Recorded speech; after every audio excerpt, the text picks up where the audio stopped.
สบายดีพี่น้องSCเนาะภายในหรือต่างประเทศมื้อนี้เราเป็นภาพบรรยากาศยามอ่เที่ยงเด้อพอดี12 โมงเนาะ12 โมงปลายน้อยนึงทางประบานปะเลาะแล้วก็ได้มาว่าสิลงหนองหนอง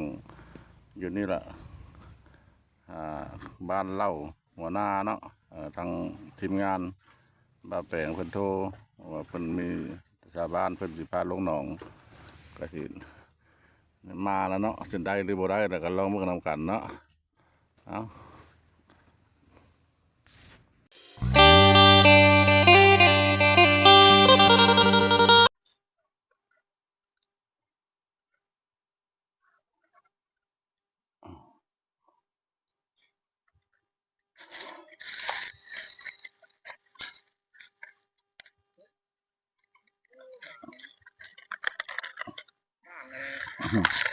โอ้ย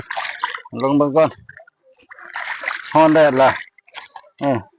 ได้บ่ได้ก็ต่างลงอาบน้ำเนาะ อืมได้บ่ได้ก็ต่างลงอาบน้ำให้ไปแห่ที่ อืมโอ้ขาดก็ได้พองมากง่ายนึงนะนี่ต้องใส่หนูกัด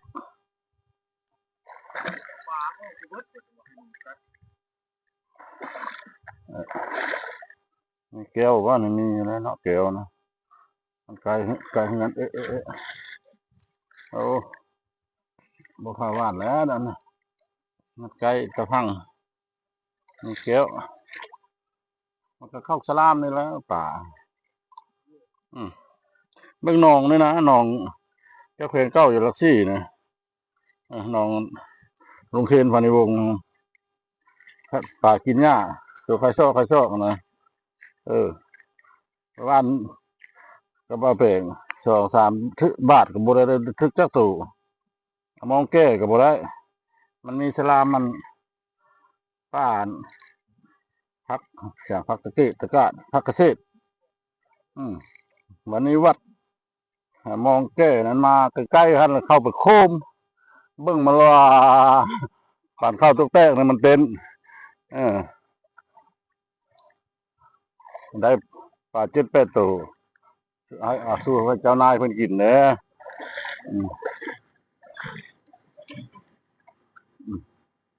เอ้ย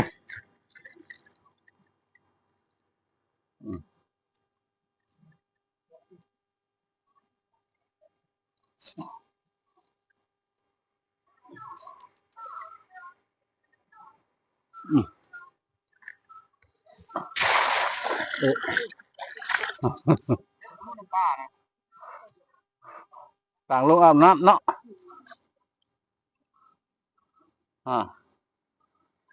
มันมาแปลงมา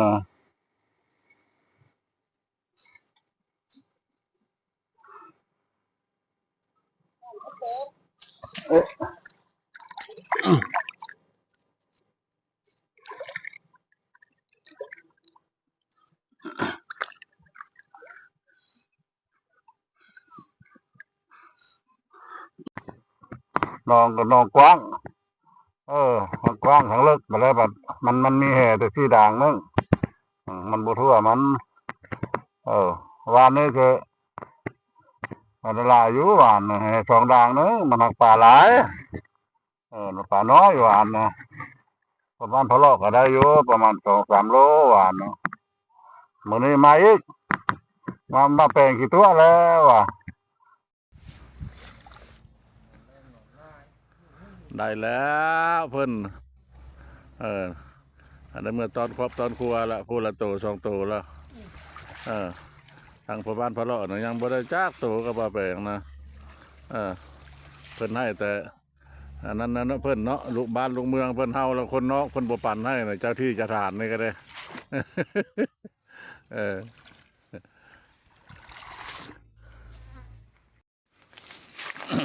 นี่แหละทานผู้ชมเลยทางไปหาน้องปูน้องปลานั่นก็เลย มุ่นป้ามุ่นดงไปลงสองหน้องหน้องใดก็บ่ได้หน้องใดก็บ่ได้ได้ปลาขาวน้อย2 ตัวสิได้กลับละบ่มานมาเนอะท่านผู้ชมเอ้ยลอดห้วยลอดหูไปรถป้ารถดงไปบ้านปืนไปว่าหมู่ว่าปลาหลายว่ามาแล้วเราเห็นปูเห็นปลาแล้วก็สิได้กลับละนะการมาถ่ายทำให้ผู้ฮู้ท่านผู้ชมฮู้เห็นเนาะวิถีชีวิตของพ่อบ้านพะเลาะตื่นมาแล้วก็ได้ไปพุ่นไปพี่แต่ทั้งหมดทั้งมวลก็คือพวกประมาณนั้นล่ะปูปลาเราบ่ได้ให้ท่านผู้ชมเห็นนะมันบ่ได้ปลาขาวน้อย2 ตัวเราจะได้รบเล่าเต้าเมื่อละโอกาสหน้าจะพาท่านผู้ชมไปเบิ่งหลายบ่อนเอาคำว่าสบายดีสวัสดี